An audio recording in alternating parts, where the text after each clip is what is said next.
and welcome to the PhD Life Coach podcast. And I am joined by another guest this week. And I always say I'm excited, but I'm particularly excited because this is a good friend of mine as well, and international best-selling author, Sophie Hannah. Welcome. Thank you. Thanks for having me on. I'm very excited to be here. It was perfect. So Sophie and I met because we did the same coach training and kind of moved in the same circles for a little while. Sophie has a coaching program for aspiring and current authors called Dream Author. And we'll link to all that stuff in the show notes. And well, we were having a conversation, right, about how you manage all your different projects, because I'll get you to tell the audience a little bit more about yourself in a minute, but you're always juggling so many different writing projects, and I just find it fascinating. And that's where this whole conversation came about, I guess. Yeah, so last year I was juggling. I am always trying to do too much, like way too much. I have this, and it's not a bad thing. I think it's actually a good quality. I have this kind of form of extreme optimism where if I want something to be true, then I just decide it is, and then I do everything I can to make it true. So if there's lots of things I fancy doing, I just think, well, of course I can do all those things. And I don't often have realistic thoughts about what I'm actually capable of. And in many ways, this causes problems. It certainly caused me a few problems and a lot of stress when I've committed to, four things at the same time and then I find I can't deliver on time. But actually, I have found, and I've only really realized this quite recently, there is also an advantage to assuming you can do too much and committing to do too much. And the advantage is that even though you do often stress yourself out in the process of trying to sort of handle this massive workload, you also train yourself bit by bit to be able to do more. And this was a big eureka moment for me just a few days ago, because I had got to the point where I thought, right, I'm not going to in future take on too much. I'll only take on what I can handle. And then I realized that what I can handle easily now is so much more, such a vastly greater amount of things because I've taken on too much in the past. So then I thought, right, I need a middle ground. I need a middle ground between don't take on more than I can handle and sort of don't take on more than I can handle in a way that means I never grow my capacity to handle more. So that's where I'm at with it now. And where I'm at right now is I do want to take on too much, but deliberately and calmly and without stress and with a plan to not necessarily make it work entirely, but make it work as well as it can work, all while feeling no stress. But this is very much a 2025 development and learning because in 2024, what was happening was I was taking on too much, not really seeing any advantage that there could be in doing that, and just feeling all the stress. So I had committed to write 3 books and write and deliver from start to finish 3 books between November the 7th, 2023 and January the 30th, 2025. So on the 7th of November 23, I knew that I had to start and finish 3 books in 15 months. And that felt quite scary to me because that also they had to be good. And we should probably put in context for everybody as well. I mentioned your Dream Author coaching program. The books is obviously what you're famous for, and where you've built your career and all of that stuff, but you're also running a huge coaching program. You're also doing retreats. You're also doing talks for a whole variety of different places. It's not even just writing these books, right? Yeah, oh, not at all. I mean, my coaching program at any given time contains between 1,300 and 1,500 people typically. So I am the coach for more than 1,000 people. Now, it works a bit like a gym membership in that if everyone came in to use the cross trainer on the same day, the gym would soon encounter problems. Not everyone asks for coaching on the same day. So it's totally manageable, but it's a lot of work. So yeah, when I thought I have these 3 books to write in 15 months, the thought in parentheses was as well as all my hours of coaching. So it felt like a lot and it was a lot. And what I found was that in 2024, round about no, February, late February 2024, I was not as far ahead as I knew I needed to be in order to meet that deadline. And I started to feel down about it, depressed. Not depressed. I mean, I'm quite a jolly person, so I never feel seriously depressed, but just as though there was this weight of stress and almost like having to accept failure on the doing things on time front. And I just kept thinking, I'm behind with this book, I'm behind with this book. And I was taking for granted that because I was behind with that book, which was book one of the three, the first I was going to write, because I was behind with that one, I thought, well, obviously, I'm then going to be behind with the next one. And then I'm going to be about even more behind. So I saw it as a kind of domino effect of behindness. And then I was listening to a session with a life coach, an American life coach called Tiffany Hahn. I was in her program, which was called the Gentle Productivity Club, which was brilliant. And it was all about how to be productive, but also not exhaust yourself. And she asked a question in this coaching call, which was something along the lines of, have a think about what hasn't occurred to you yet. Like, what haven't you thought of? What brilliant thing have you not thought of, and maybe you'd never think of it unless you think of it now? I can't remember how she phrased it, but it was just a completely open invitation to kind of say to your own brain, what is it that's not occurring to me that it would just be brilliant if it did occur to me? And what occurred to me, as if by magic, was the idea that just because I was behind with one book did not mean I had to be behind with any other books, and that I could get ahead on the next book while being behind on this book.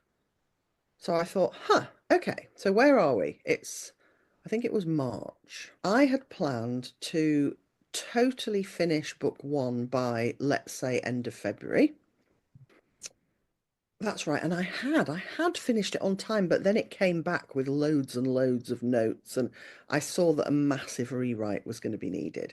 So Um, listen, before you carry on, Sophie, listeners, I want you to remember that, like, big-assed author here, getting billions of edits, same as we moan about when they come back from our supervisors and stuff, happens to the best of us. yeah, and actually, one does want it to happen because, whenever I get my edit notes and then I reread the book, I think, oh, cripes, the first draft really was flawed. And it's supposed to be flawed, and the edit process is so lovely when you see it as just like, now I get to make it good.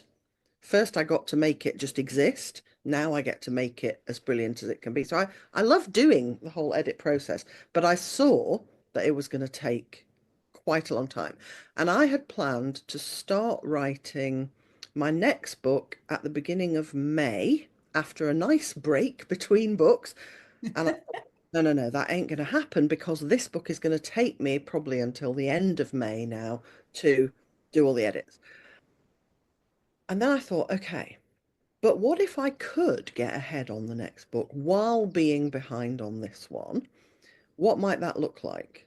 And I thought, well, I'm still in March. I could start the next book a whole month early and start it while I'm still editing the other one. And so not only would that enable me to practically get a bit ahead on the next book, but it would also completely shift the way I thought about myself and where I was at productivity wise.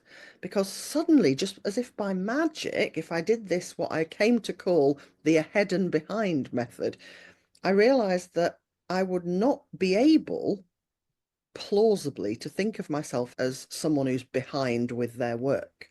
Because I wouldn't be only behind, I would also be ahead.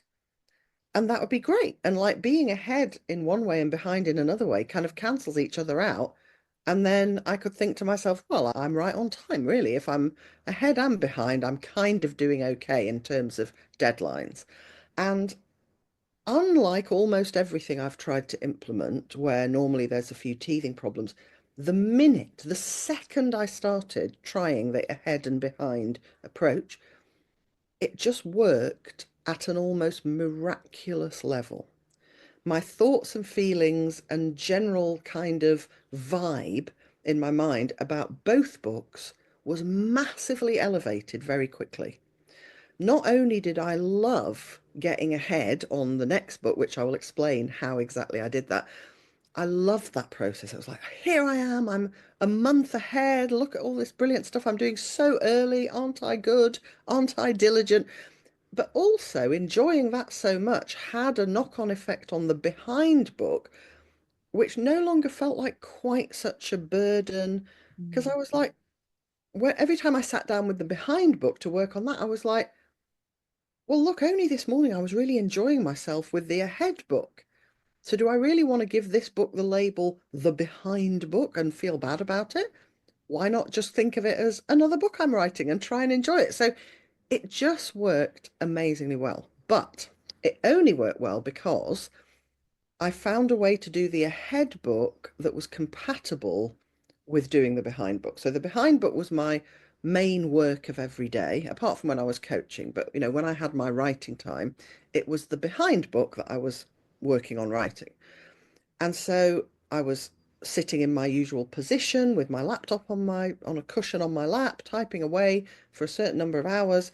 And I thought, well, I can't be doing that with two books at the same time. I just can't. That would feel oppressive and like I was overloading myself. So I thought, well, okay, how can I do the ahead book in the most different way possible so that it really feels like a different activity in a different part of my day? And I can't exactly remember how I came up with it, but it felt to me as though like the answer was just obvious and there. And so what I did was reach for my phone every morning. So the first thing I do every morning is I get my phone, which is charging on the bedside table next to me. I do Wordle, the New York Times game. I share my Wordle scores with my mum and my sister and my son-in-law. And I thought, right, instead of then putting my phone down, I will keep it in my hand, open a new notes file, and just record myself because there's a little button you can press if you're in notes where you just record yourself speaking.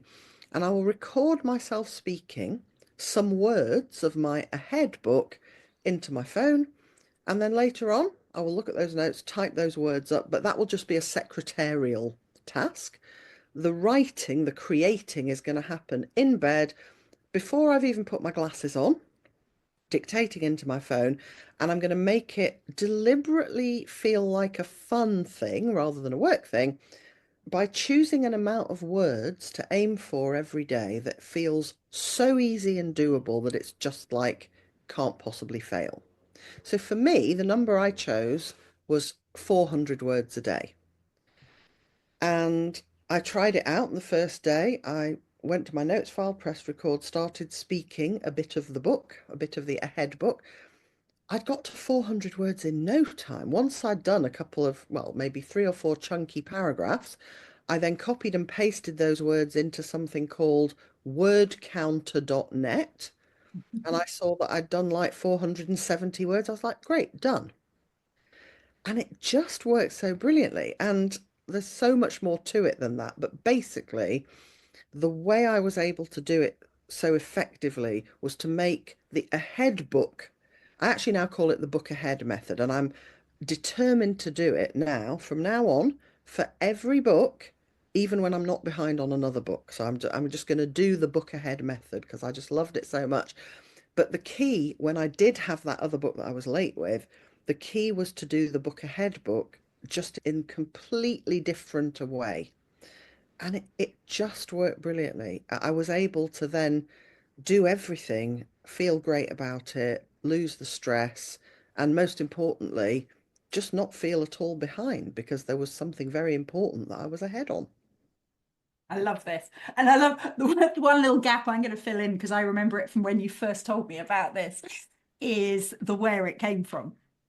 Because I remember you talking to me about a bad habit that we have in common, which is scrolling on your phone when in bed in the mornings.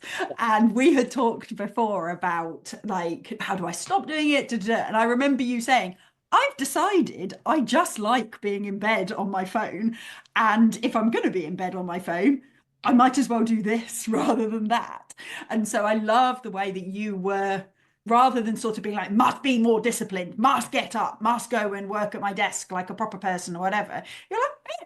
if I keep doing it, I obviously like it. So I'll stay here and I'll do this. I'll write my new book from here in a voice note. And I love that. Yeah, and I think one of the reasons this method worked so well for me was that, as you say, I attached it. So I knew I wanted to do something, which was the 400 words a day, and I deliberately attached it to a firmly ingrained habit.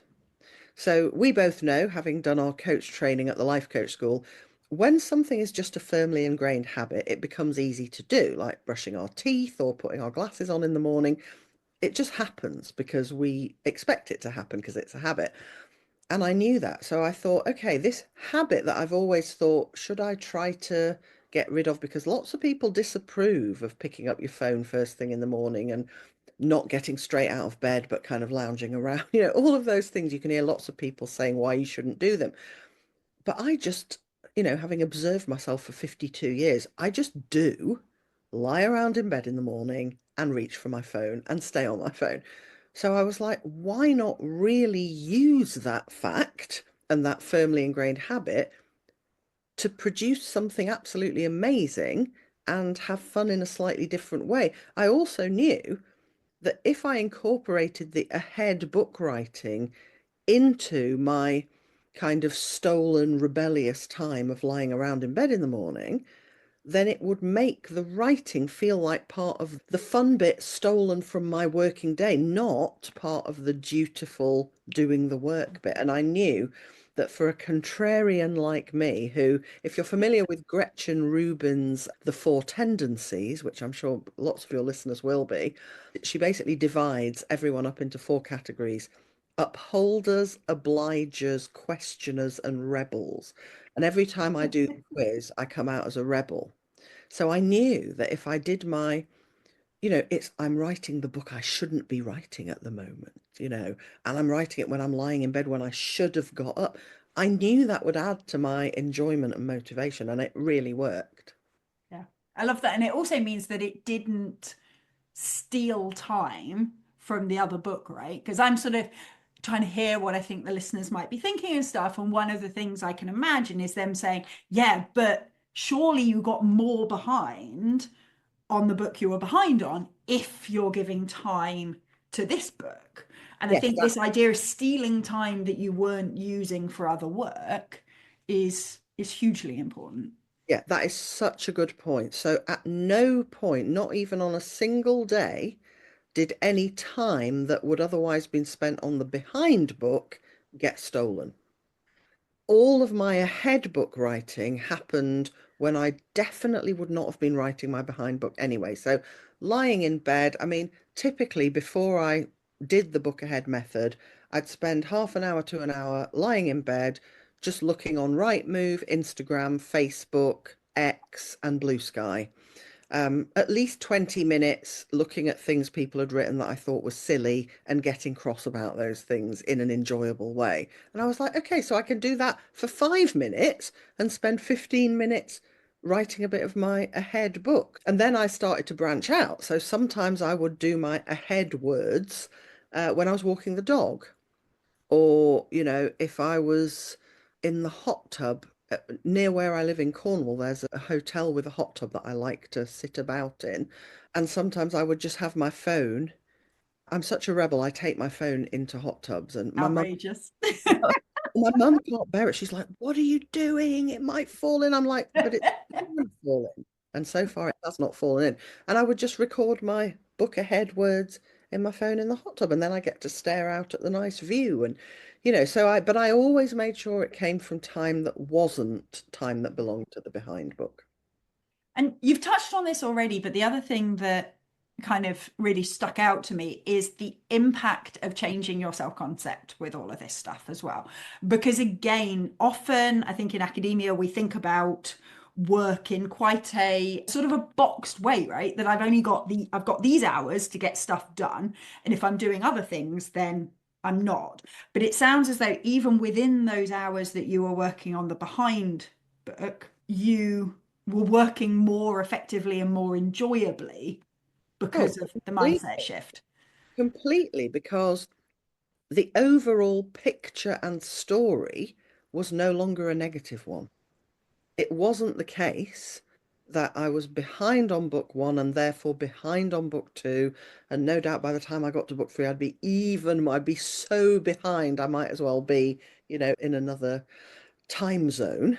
That was no longer the case. The minute I started doing the ahead method and it worked, I was like, I'm I'm ahead as much as I'm behind, which effectively means take all things into consideration, I'm pretty much on time, perfectly on time. What could be better? And I just, yeah, it changed everything. But it wasn't a kind of hard one, if I make an effort, maybe I can feel it was like instant. The Mm, minute I started, everything just changed completely. And even I started not to care or worry or stress if the behind book even got a bit more behind. I was like, yeah, that's fine. That's meant to be the behind. Who cares when that's finished? It'll get finished at some point. But the most important thing is that on my ahead book, I'm way ahead. And the whole process actually, it really did kind of come true because what happened was by the time I finished and handed in the behind book, I had about 55,000 words of the ahead book. I then read through those 55,000 words because I thought, right, what do I do now? Do I carry on with my ahead method now that there's no other book taking up my main working day? And I thought, well, no, now I should make this the book I'm writing.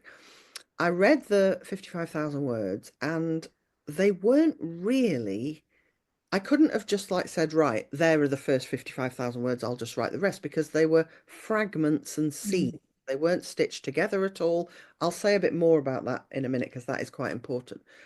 But even so, having read them through, I thought, I know this book so well. I know what it's about. I know what all the main things are. I know the characters so well. So I kind of started from scratch writing a first draft of the book. But it didn't feel like a first draft. It really felt like a final draft because all the invention had been happening as I wrote the 55,000 words. So to turn that into a coherent book was way less work and effort. And that was a surprise. Like when I read through the 55,000 words and thought, oh, this is not really a book. Like this isn't even three quarters of a book that I just finish off now. This is a load of amazing material that has to be turned into a coherent book. And at that point, I was like, this is going to take eons. And it just didn't. It all just fell into place because so much of what was important was there already. And I just knew the thing inside out. And because I'd had that experience of writing it in such a fun way, turning it into the proper book felt like fun as well. And just mm, editing it then felt like the whole process felt like really good fun. Now, this is where I need to tell you a really important bit of the book ahead method. So, because you want to make it feel like fun and not like your main work that's occupying most of your working day, what you don't want to do in the book ahead method is allow any perfectionist thinking to creep in. You don't want to think, right, how best to start this scene? No. The minute you start thinking, what's the best way to start? Or, what's the best opening for chapter one? Already you're into serious work thinking. So I just decided that what I was going to do was that at the beginning of every book ahead writing session, I was going to think to myself, okay, what is something that definitely has to be in there, no matter what else happens? So in the case of my ahead book, which is called No One Would Do What the Lamberts Have Done, it's about a family that does the unthinkable, an ordinary family that does the unthinkable. And I deliberately don't say what the unthinkable is because I want people to read it and find out. But I knew that there were certain things that had to be in there. There was, for example, an argument about resemblances that a mum and a son had to have. So I thought, right, there's just no way on earth that book is not going to contain the resemblances discussion because it's an important clue. So I thought, right, start there. So I literally started in the middle of a scene, and it's a mum and son arguing about this. It's based heavily on an argument that my family actually had, where I said, hey, we were watching a movie, and I said, hey, everyone, who does she remind you of? My son said, no one. I was like, no, no, she does. She does. Look at her. Who does she remind you of?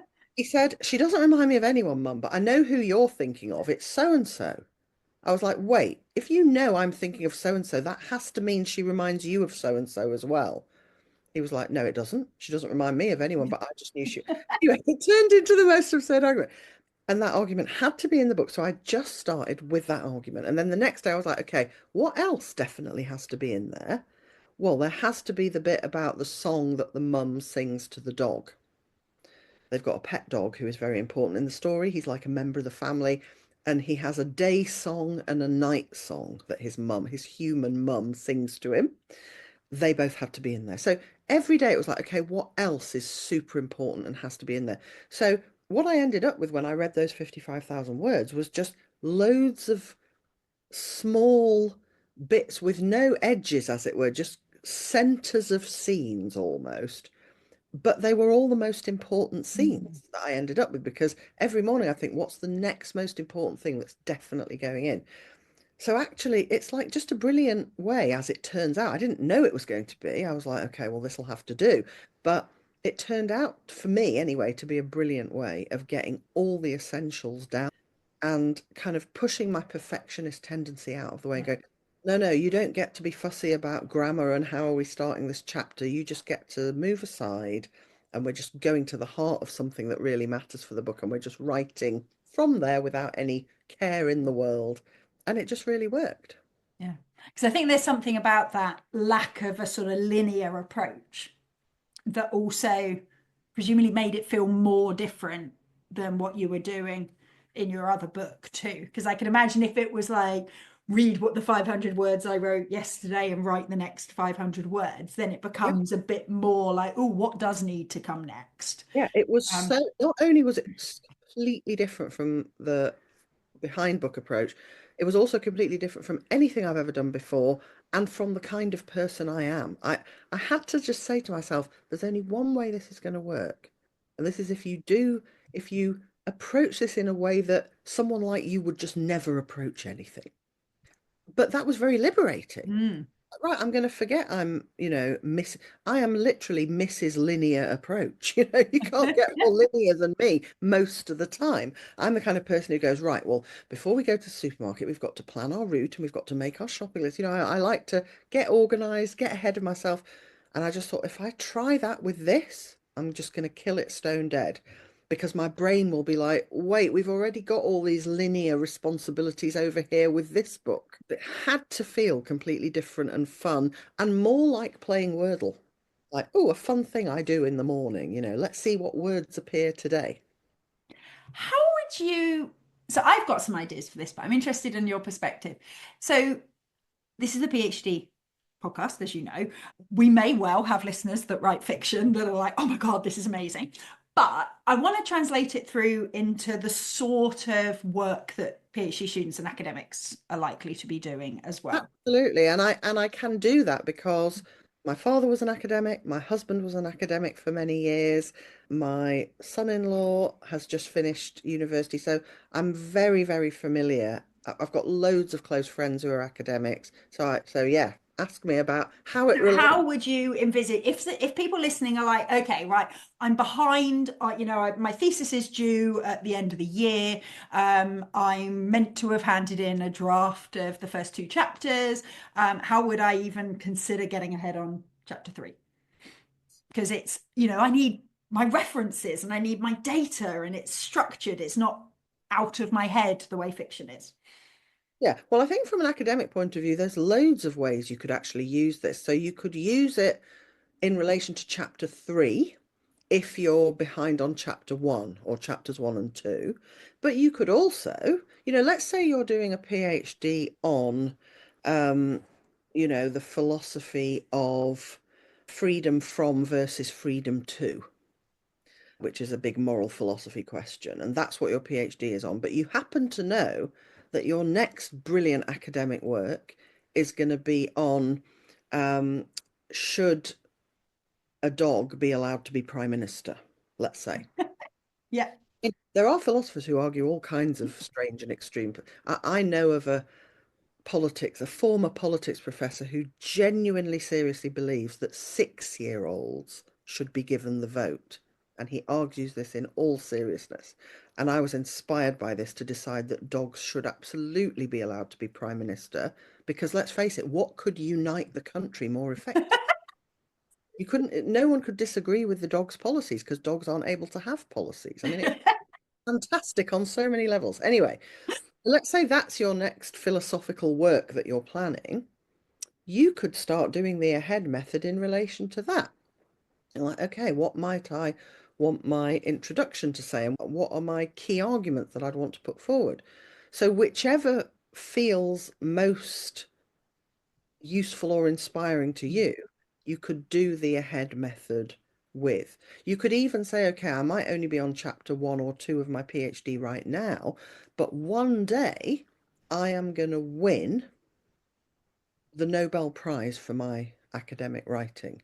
And the book that will seal the deal, my great masterwork that everyone will read for centuries to come, is going to be on this topic. And I'm going to start doing the ahead method with that. So it's whatever feels like it works for you. Now, I'm guessing with a PhD student, you might worry about being behind on chapters 3 and 4 more than you'd worry about your great masterwork. So you should choose the thing which, if you got ahead in relation to it, would most effectively offset the feeling of behindness in relation to whatever you're behind on, if that makes sense. So it's probably more likely to be chapters 3 and 4. But who knows? It's just whatever works, whatever changes things so that you think and feel differently Yeah. about where you are in relation to the work. Yeah, no, definitely. The example that jumped into my head is usually people write the introduction to their thesis and the general discussion of their thesis last, right? They have either they write up as a series of papers or they have a more traditional kind of lit review methodology and then a series of results chapters or whatever. And one of the things that struck me was that those sections, yes, you have to do separate reading for them to some extent, Mm. but often those sections are about contextualizing the work that you've done. They're about interpreting the work that you've done. And I could definitely see a situation where your kind of current role is writing up one of the results chapters of your thesis, Yeah, but that you started brain dumping totally. bits of text that you might use in your general introduction or your general discussion. Yeah, Because, like you say, you don't know the exact results you're going to find, but you know you need a section about the limitations of your studies. You know you need a section about possible future directions. You know you need a section about where your work fits in the context of other people's work. And while some of those things might need you to go away and figure out the actual details of them later, yeah, the kind of notional ideas of stuff you need to say yeah, often is in your head.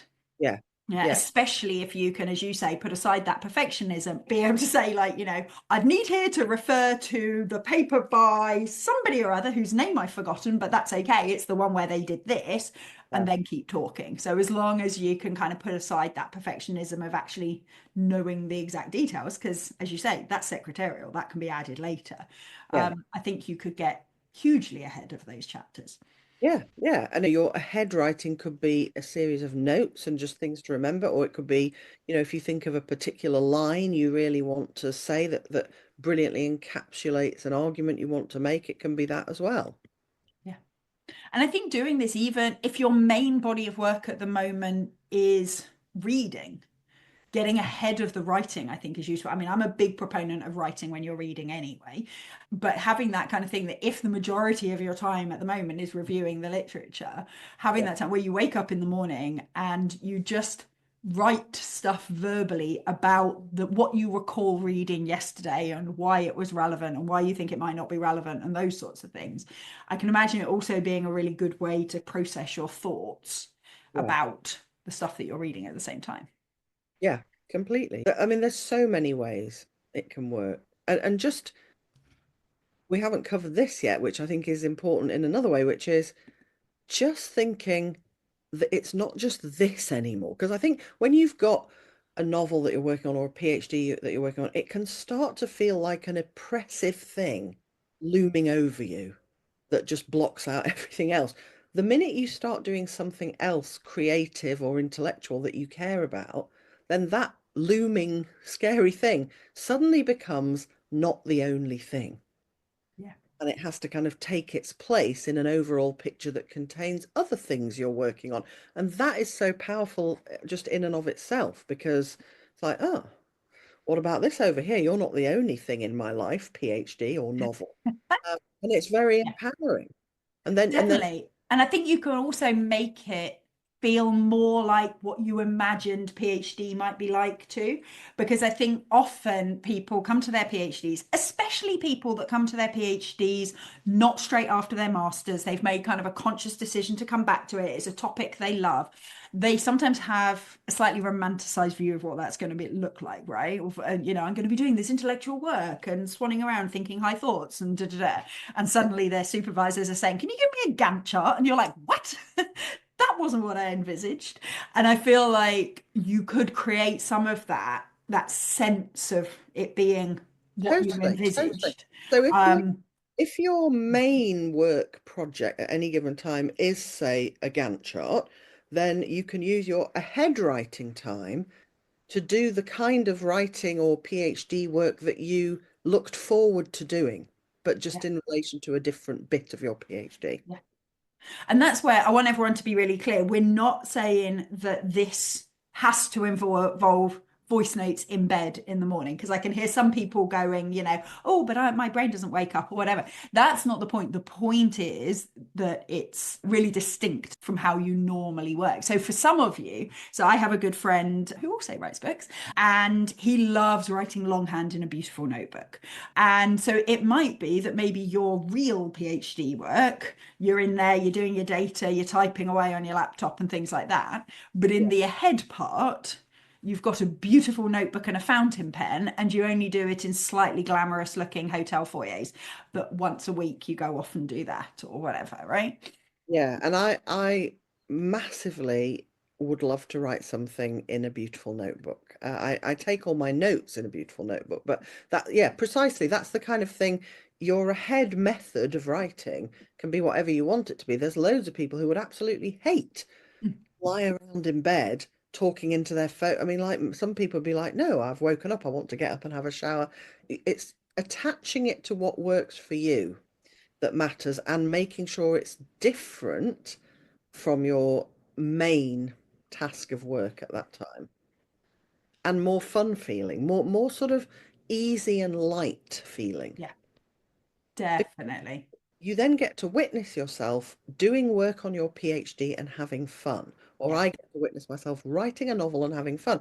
That reminds me by proving to me that actually writing novels can be fun. So then I look at the other novel I'm writing, I go, well, what if you could be fun? yeah.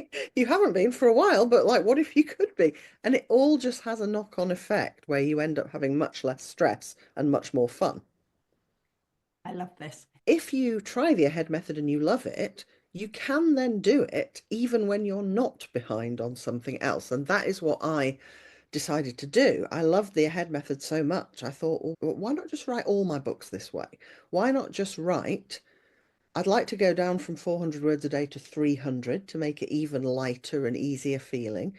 But I am seriously planning to write my next book at the rate of 300 words a day, all via the book ahead method, even though I won't be behind on anything else. So that's why I changed it from ahead and behind to, I Yeah. love giving names and titles to things. So originally, when I introduced this in my Dream Author coaching program, I called it Ahead and Behind. But then when I decided I was going to do it anyway, even if I wasn't behind, then I changed it to the book ahead method. And I am going to do it even when I'm not behind on other things. Love. Amazing. Thank you so much, Sophie, for coming on. It's super useful. Tell people a little bit more about what you're up to at the moment and what books they should be looking out for. Well, I am finishing my next Poirot novel. So one of the things I write is the new series of Hercule Poirot novels at the request of Agatha Christie's family.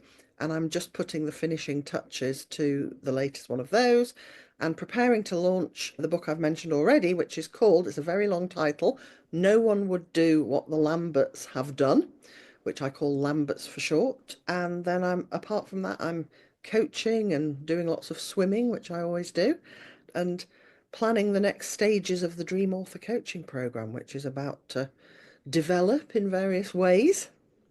Exciting. Can't wait to hear about that. We will put links to Dream Author and to where you can find out more about Sophie and her writing generally in the chat. Thank you so much, Sophie, for coming on. Thank you, everyone, for listening, and I will see everyone next week. Take care. Bye bye.